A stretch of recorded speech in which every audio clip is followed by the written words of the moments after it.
السلام علیکم ورحمۃ اللہ وبرکاتہ۔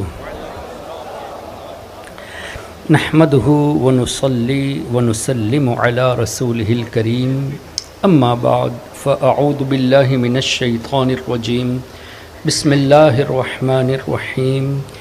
انا ارسلناک شاہدا ومبشرا ونذیرا۔ قال النبی سیدنا محمد رسول اللہ صلی اللہ علیہ وسلم، المرء مع من نحب، او کما قال علیہ الصلاۃ والسلام۔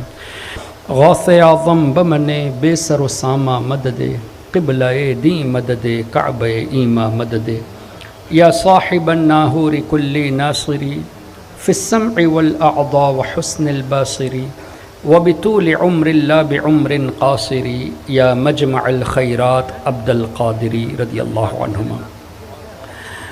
معزز سادات اعظام، علماء کرام، میرے محترم بزرگوں، دوستوں اور بھائیوں، الحمدللہ آپ کے یہاں حضرت علامہ جلال الدین قادری صاحب علیہ الرحمہ کی کوشش اور دیگر علماء کی کوشش، پھر اس مجلس کو جاری رکھنے میں بہت بڑا کردار ادا کرنے والے جناب صوفی میزان الرحمن صاحب حفظہ اللہ تعالی قابل مبارکباد ہیں کہ تقریباً 37 سال کا عرصہ ہو چکا اور باقاعدہ یہ محفل منعقد ہو رہی ہے، اور یہ وہ محفل ہے ان لائٹ آف دی حدیث آف نبی کریم صلی اللہ علیہ وسلم کہ جہاں اللہ تعالیٰ کے نیک بندوں کا ذکر ہوتا ہے وہاں اللہ کی رحمت کا نزول ہوتا ہے۔ اس کا مطلب یہ ہوا کہ ہم سب خوش نصیب ہیں، اس لیے کہ اللہ کی رحمت کے سائے میں ہیں۔ اس کی ایک بہت بڑی وجہ یہ بھی ہے کہ نیکوں کے سردار عام نیک بھی نہیں، عام صالح بھی نہیں، صالحین کے سردار سیدنا امام عالی مقام امام حسین رضی اللہ تعالیٰ عنہ اور سیدنا امام حسن رضی اللہ عنہ اور دیگر اہل بیت اطہار کا ذکر اور صحابہ کرام کا ذکر ہو رہا ہے۔ محترم حضرات، آئیے گفتگو شروع کرنے سے پہلے نعت پاک کے کچھ اشعار پیش کرتے ہیں، اور امید ہے کہ آپ سب کو یہ اشعار یاد بھی ہوں گے، تو آپ ہو سکے تو ساتھ پڑھیے گا بھی۔ صلی اللہ علیہ یا رسول اللہ وسلم علیہ یا حبیب اللہ۔ عرش حق ہے مسند رفعت رسول اللہ کی، عرش حق ہے مسند رفعت رسول اللہ کی، دیکھنی ہے حشر میں عزت رسول اللہ کی، دیکھنی ہے حشر میں عزت رسول اللہ کی، قبر میں لہرائیں گے تا حشر چشمے نور کے، قبر میں لہرائیں گے تا حشر چشمے نور کے،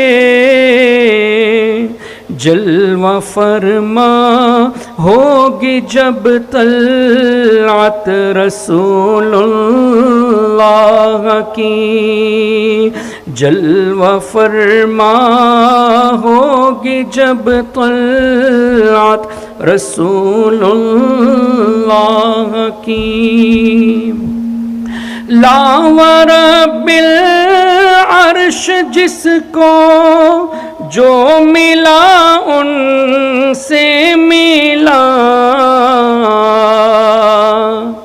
لا ورب العرش جس کو جو ملا ان سے ملا،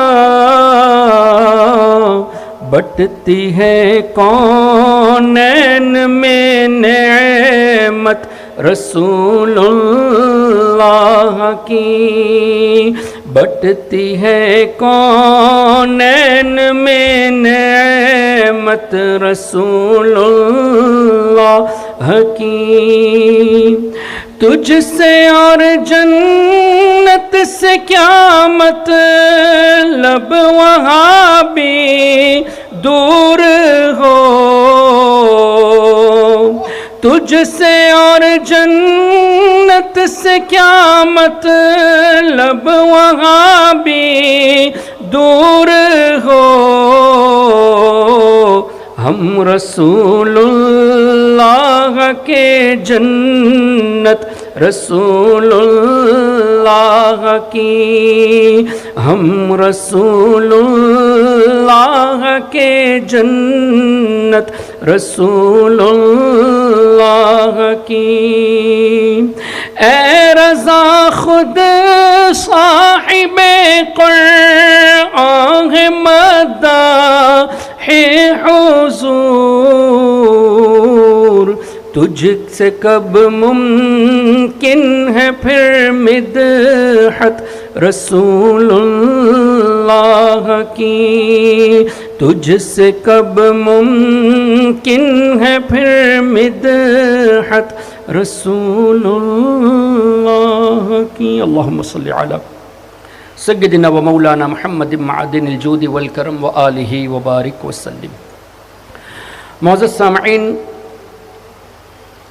محرم شریف کا مبارک مہینہ آتا ہے تو ہر جگہ صحابہ کرام اور اہل بیت اطہار کا ذکر ہوتا ہے، بالخصوص سیدنا فاروق اعظم رضی اللہ تعالی عنہ کا ذکر محرم شریف میں ہوتا ہے، اور ہم اور آپ جس مقصد سے جمع ہوئے ہیں اہل بیت اطہار، اور ان میں بھی خصوصاً سیدنا امام علی مقام رضی اللہ تعالی عنہ کا تذکرہ،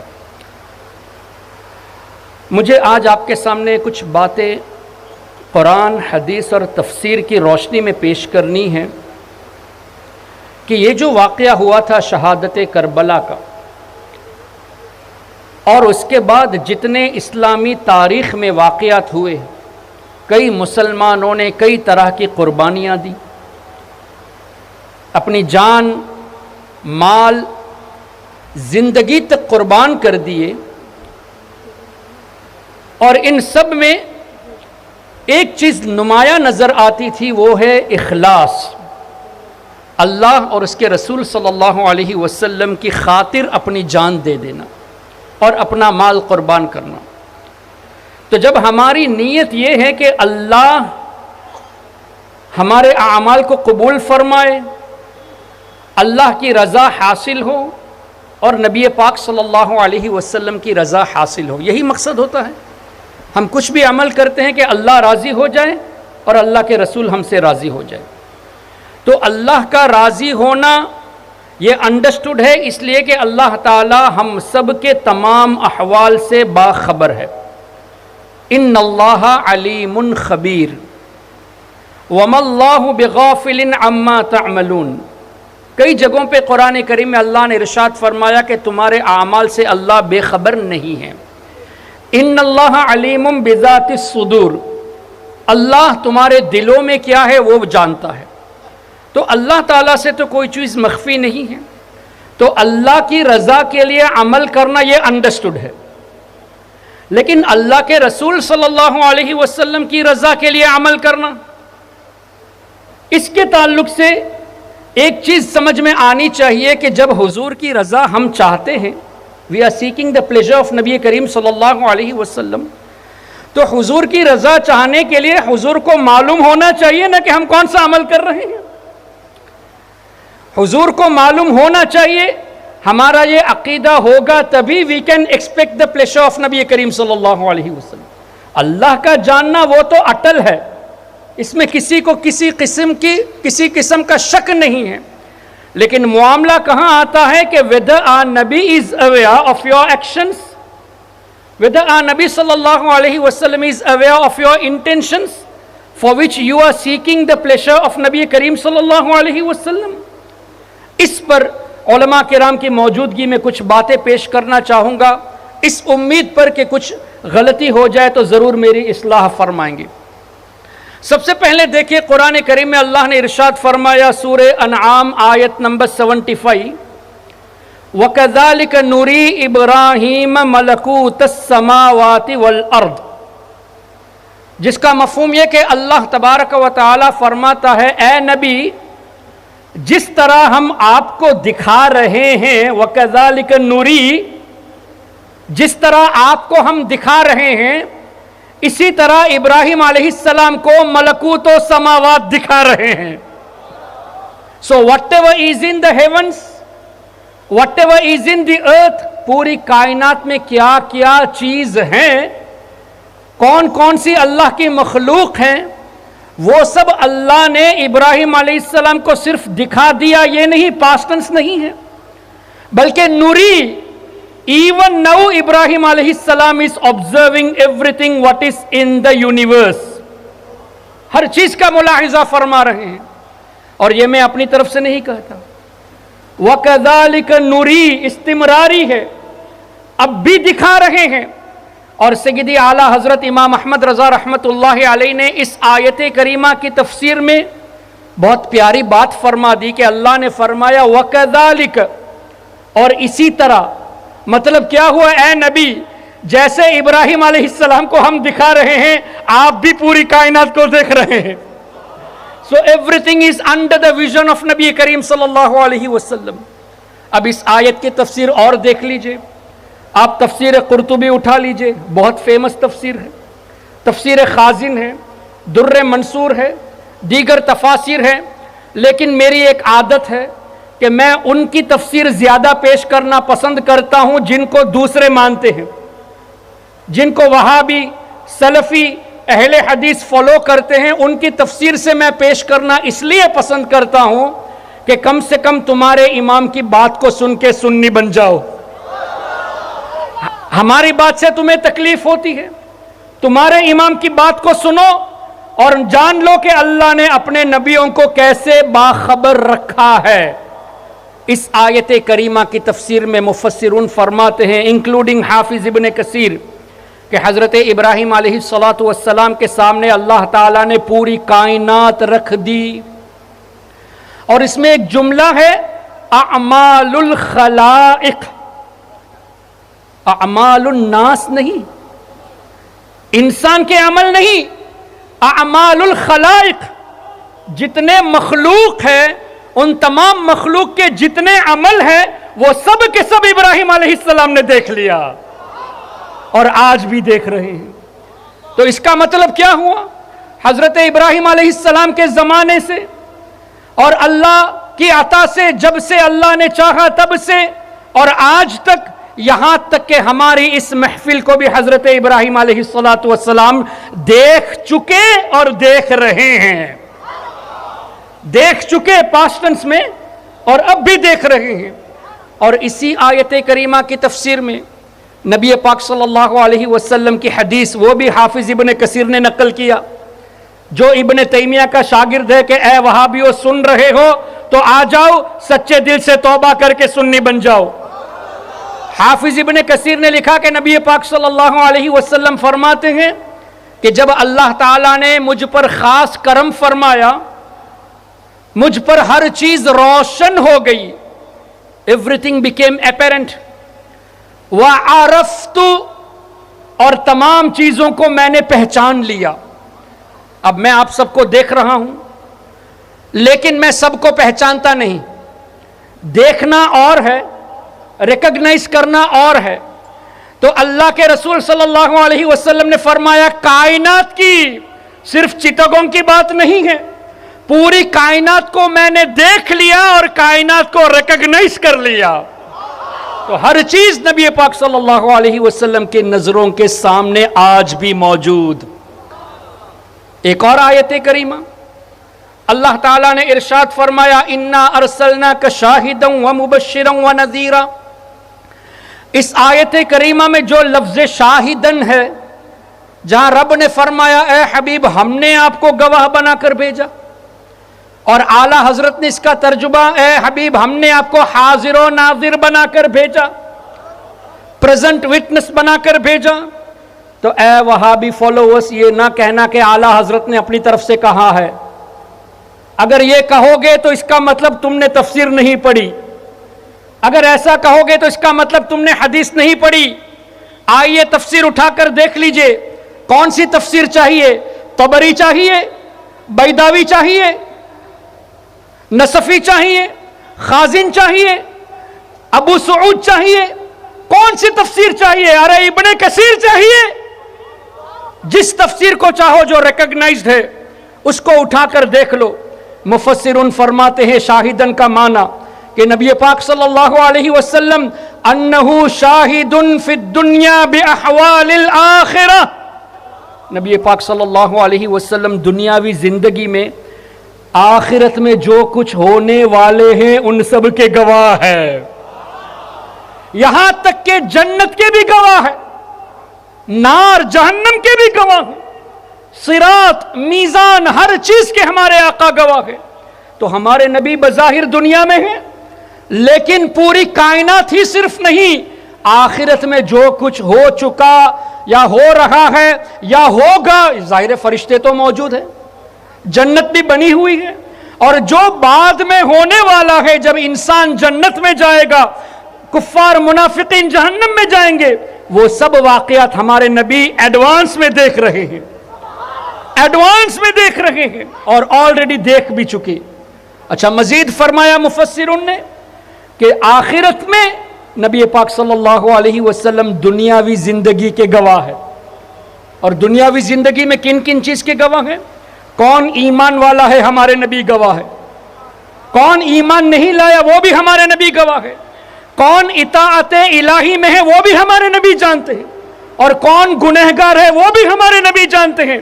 یہ اعلیٰ حضرت کی تفسیر نہیں ہے، یہ بڑے بڑے مفسرون نے اپنی تفسیروں میں فرمایا ہے، اور ان تمام تفاسیر کا نچوڑ سیدی امام احمد رضا رحمت اللہ علیہ نے فرمایا انا ارسلناک شاہدا، اے حبیب ہم نے آپ کو حاضر و ناظر بنا کر بھیجا، اس لیے کہ اللہ تعالیٰ نے اپنے حبیب کے سامنے پوری کائنات رکھ دی ہے۔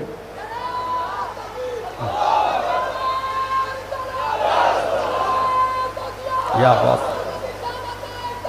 زندہ باد۔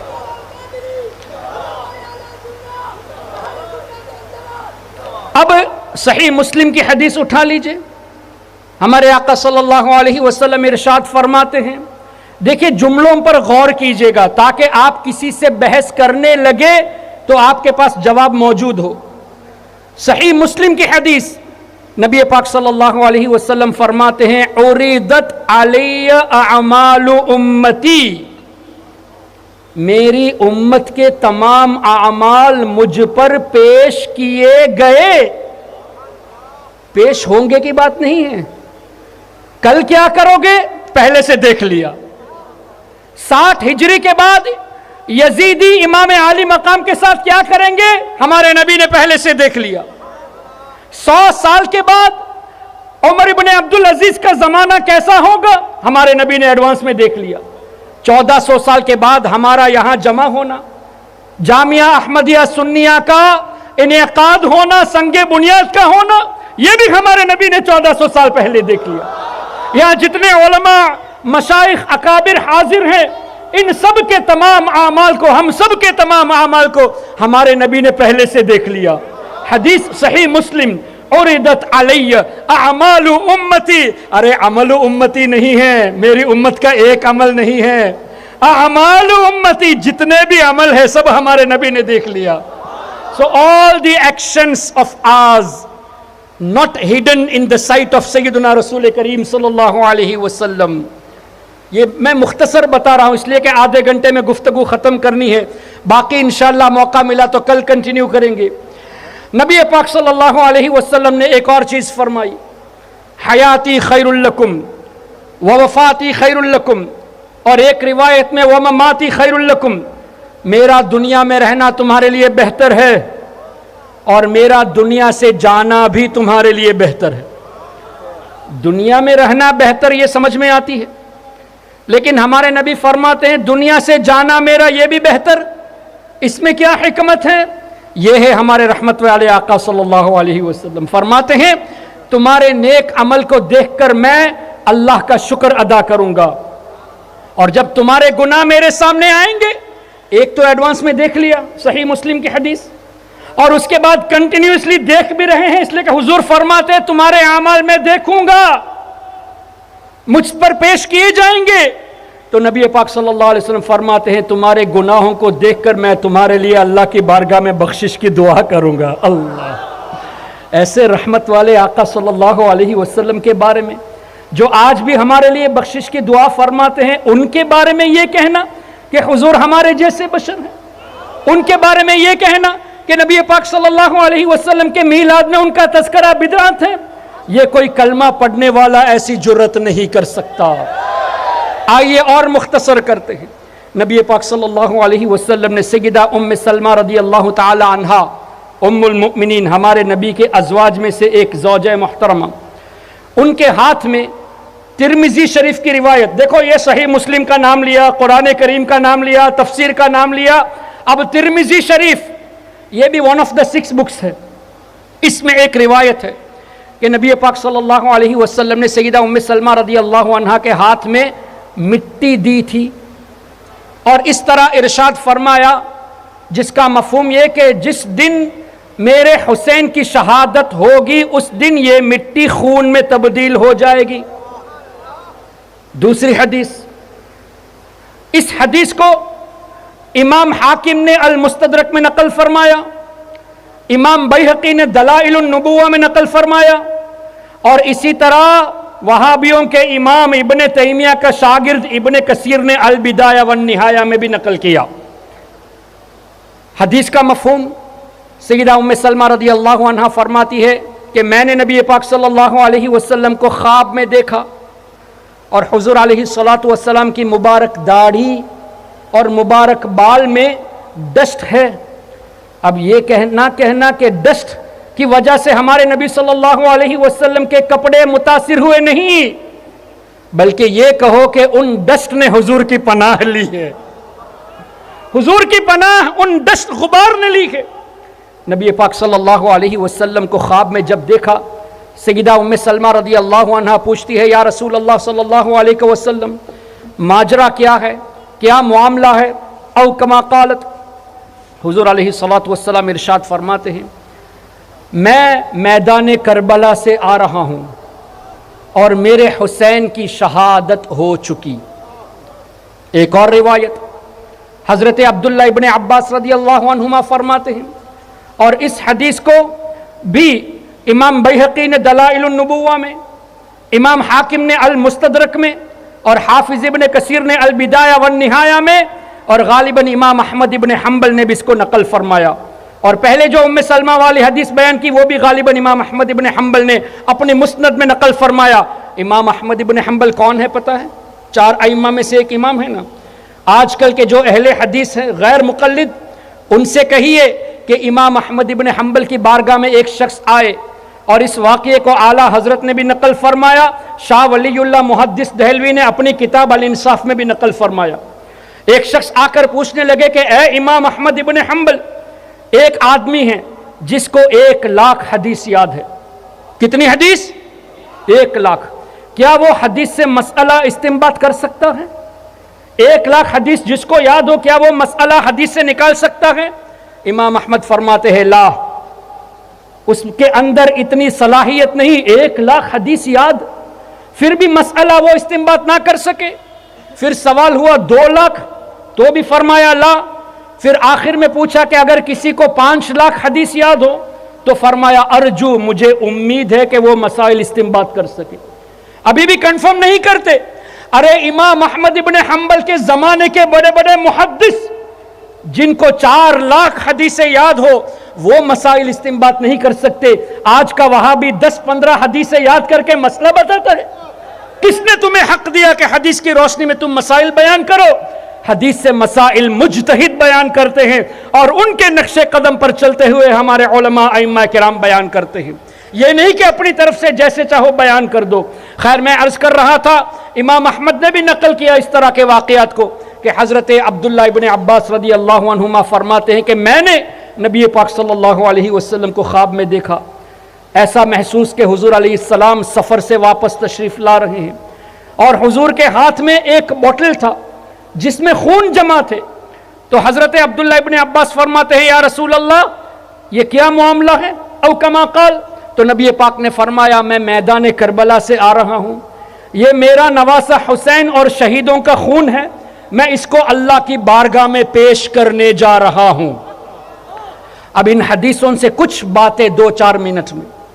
پہلی بات تو یہ کہ ہمارے نبی دنیا سے پردہ کر چکے تھے، اس لیے کہ ہجری 60 کے بعد کا واقعہ ہے، لیکن حضرت ام سلمہ زوجہ رسول کریم صلی اللہ علیہ وسلم ام المؤمنین، حضرت عبداللہ ابن عباس مفسر قرآن جن کی قرآن کی تفسیر سب سے زیادہ اہم اور مشہور، یعنی قرآن کی تفسیر میں بڑا مقام رکھنے والے اتنے بڑے مفسر، اور حضور کی زوجہ محترمہ کا یہ فرمانا کہ ہم نے خواب میں حضور کو اس طرح دیکھا اور انہوں نے واقعے کو آگے بڑھایا، کیا پتا چلا صحابہ کا عقیدہ تھا کہ وصال کے بعد بھی حضور اپنے جسم کے ساتھ حیات ہیں اور جہاں مرضی ہوتی ہے وہاں تشریف لے جاتے ہیں۔